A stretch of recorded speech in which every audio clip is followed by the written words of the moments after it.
Check Hey, one. ladies Check and two. gentlemen, this is the MJ and Ken. We are one podcast. We're going to be talking about memory wipes and are they a good thing or bad thing? We all come in not knowing anything and having to learn everything from scratch, even how to pee and poop and hold all that stuff. So, is that a good thing? Is it a bad thing?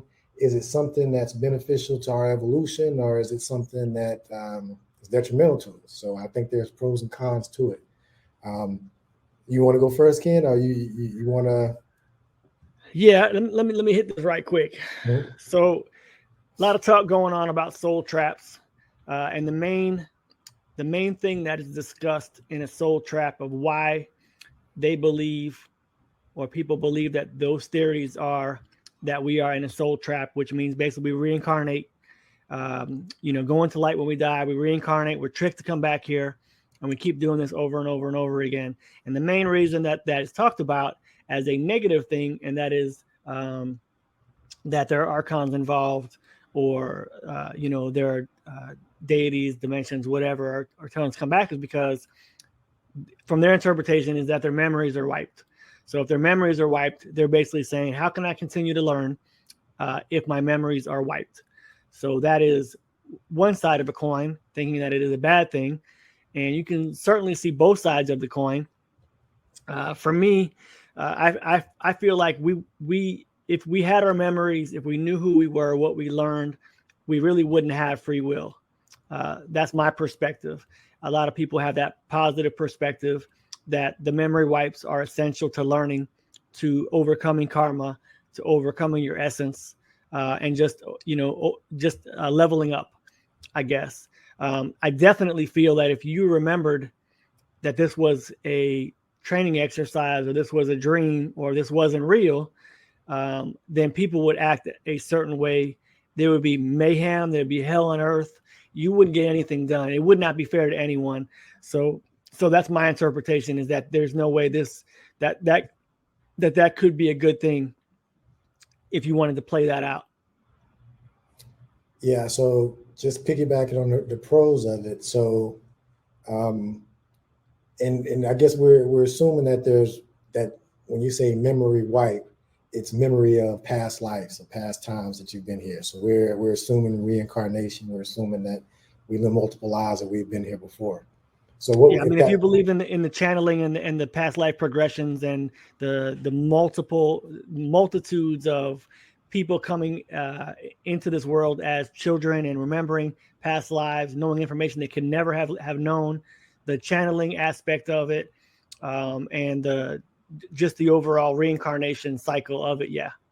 Yeah, yeah, and I have no issue with that. To me, reincarnation makes sense, and it also makes sense that in order for you to have a full experience, that you wouldn't, in my opinion, you wouldn't want to have all your memory. Like, think about it. If you lived hundreds of lifetimes, how difficult would it be to focus on this current lifetime if you had memories of all of these other lifetimes? You'd be overwhelmed for Yeah, sure. yeah. Yeah, So I yeah, mean, you'd have a lot of past stress.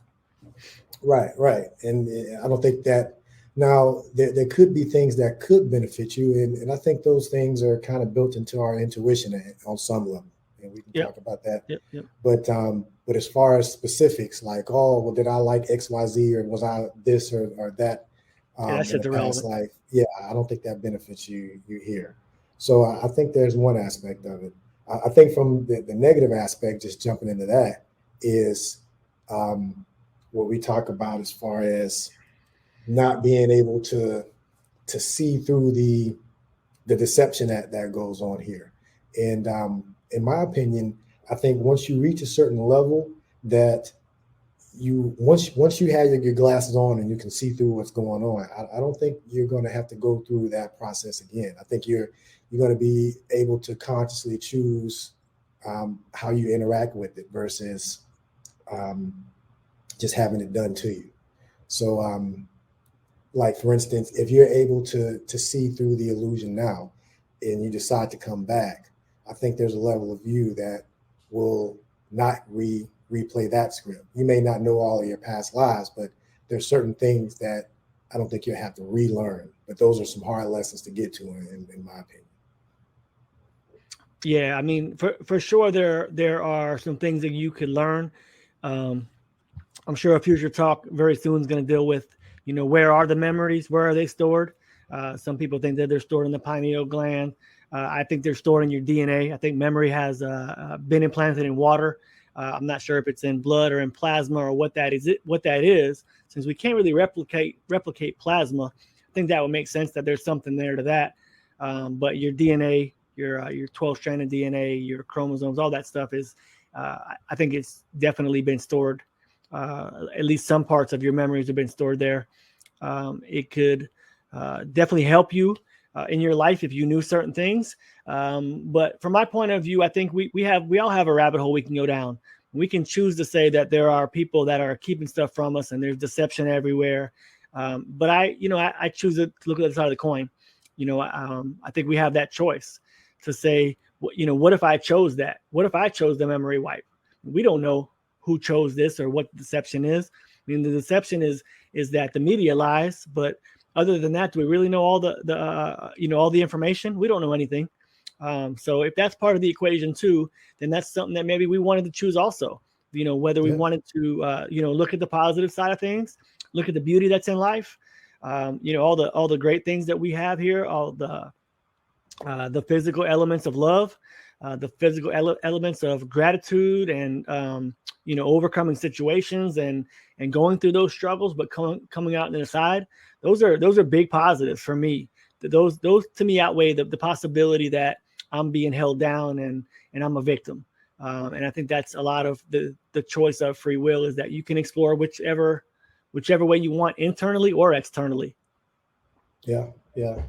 And just from a simulation video game standpoint, anytime you play a new video game, the majority of the time you're starting from scratch. You're learning skills and all of this stuff. So, and you don't know what's around the corner, so you can make decisions without any precognition, so that there's consequences to it. And I think that's part of why if we choose to have our memory wiped here, why that's part of it, so we can experience it new. It becomes experience whatever we want to experience. I mean, when you start in a new video game, for your analogy, you can start out, you don't have no money maybe in the video game, you ain't got no cars if you're playing one of those simulation games, but you can choose to say, I'm not even doing the first mission.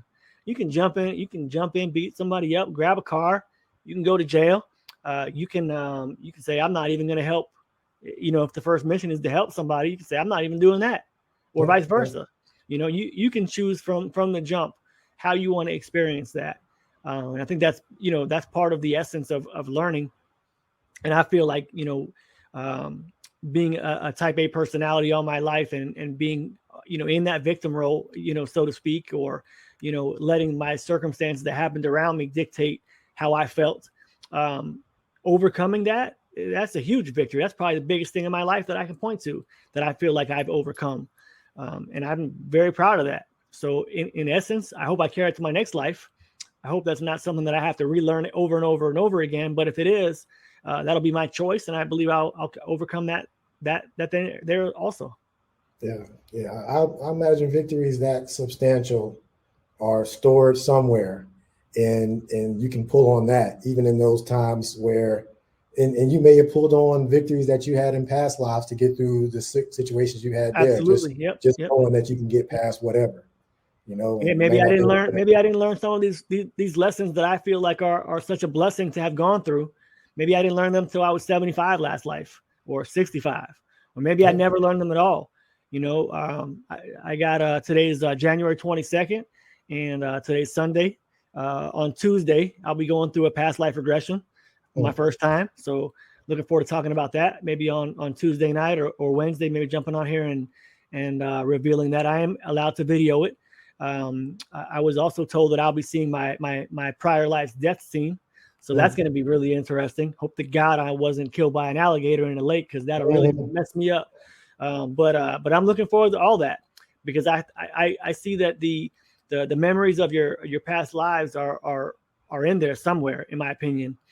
Maybe not all of them, but the way I look at it in terms of past life regression and memory wipes, things like that, are that if it's like learning anything in life, you can choose to dwell on the negative things that happened to you. I lost both my parents. I could have been a victim to that all my life, or I could be a victor and say, that taught me a lot of lesson about life. about how to live it, how to let go of it, how to be appreciative of the things that I don't even have anymore, just to be appreciative of that. So the gratitude I have for that's immense. But the 5-year-old that can play the piano like Mozart, or like an artist that can draw like Van Gogh, those things are learned in your prior life, in my opinion. And maybe I wasn't an artist, maybe I wasn't an engineer, maybe I wasn't a mason, maybe I wasn't anything in particular, but I do believe that knowing my personality, if I would have left something, a clue to what I can do to enhance my life or enhance my progression of my spiritual journey, hey, if I know what's out there, I'm going for it, and I'm going to go look for it. So that's the way I look at it. Yeah. So if that's the case, you probably left some clues that a time capsule for you. And I do it all the time, man. I do it all the time. Whenever I lose something, I'm always like, where would I have put that? And 9 times out of 10, it's where I would have put it, even if I have no idea how it got there or when it got there. I'm a creature of habit, and I'm pretty systematic in how I go about things in my personality. Now, my ego is another thing. I can't tell you what I did last, 3 Thursdays ago, unless I wrote it down, because I try to be breaking free of that ego. But we all go through the curve. We all go through ups and downs. Nobody's perfect. Mm-hmm. It's not supposed to be a perfect simulation for us, I don't think. If it was, there wouldn't be this. We wouldn't be here doing this. So I really believe that we're always balancing the yin and the yang of life, the spirit life and the physical matter reality life of the matrix, or whatever we want to call that. It's our job to not get too high or too low, and just enjoy what we have, no matter what the situation is. To me, one of the things that I learned or thought about, in the past week or so is that if you really believe that everything in your life you can learn from, then all things truly do happen for a reason. So take something from it. You can certainly learn from everything, mm-hmm. even if you don't learn from it right away. Reflection is something that's important, but you have to live in the present. You can't live in the future, and you can't live in the past. That's part of the beauty of life. So for the memory wipe conversation, that's the beauty of it. I mean, how would you live in the present if you were always remembering the past? Yeah, it'll be difficult. And piggybacking on what you said, even negative, and it took a while for me to realize this, even negative experiences can be a lesson, because at least shows you what you don't like and what you don't want to experience. Yeah, and not only that, but when you are a slave to external environments or external situations driving how you feel, personally, how you feel, your emotional level, and that dictates how you feel, man, you're in trouble. You really are in trouble. And it signals to your body and everything else in the physical matter that manifests into inflammation, and manifests into disorders. It manifests into, what things you deal with in your life. And it really limits you. So, I mean, absolutely. No matter what it is, you have to, if you can move that emotion and learn, the quicker you can learn from that, the better off you'll be. And that's a game to me, and I find myself getting better on most occasions. I get quicker. I'm like, okay, somebody just cut me off, and I'm like, man, and then I'm like, I appreciate that. Thank you for cutting me off, because you just showed me that I should be looking for my own lessons and my own messages. And that's important to me. So. Yeah. And a lot of times those things come up just to kind of give you a check. It's just like, if you wouldn't have had that input from someone cutting you off, how would you know your level of growth? Right. It's just measuring. Check. Yeah, absolutely. You're just measuring your growth. That's what this is. I mean, in my opinion, we all have a choice. We can look back and say this is a negative situation, or this is a suffering world, or, we can look for the Almighty God to save us. Sky Daddy with the wand, where's he at? And then you can get mad at him because I dropped the football in the game and my team lost, or or I hit a home run and I praise God. Thank you for letting me, do that. I learned a long time ago that was, while those things may be, they may be real in terms of how that works. There could be somebody pulling the strings up there. I'm not willing to push anything out of the equation. But I think that it makes more sense that when you can learn from something that doesn't go right, you don't have to blame someone. You're no longer that victim. And learning from that is very important, like he just said. Yeah. Yeah. And I think there is just, I think we live in it's a collective reality. So I think there are strings that we can pull, maybe strings that are getting pulled, but a lot of this is just interaction with ourselves, and that's part of the memory wipe deal. That's part of the fun, quote unquote, is games that you don't know what's going to happen. You don't know that you didn't know that person was going to cut you off. You didn't know you don't know what these people are going to do. It's unpredictable, and that allows you to make decisions and choices that you don't know that you're going to make. Yeah. So I hope y'all enjoyed this conversation. Again, we're looking forward to seeing what Chad's input is on this. Chad's been pretty wrapped up in his life, and he'll hopefully join us tomorrow. But I want him to weigh in on this stuff too, and check back for part 2 of both of these. The memory wipe, part 2 is coming up hopefully soon. So have a good night. Appreciate y'all. God bless. Surrender, seek truth, and let go. 1.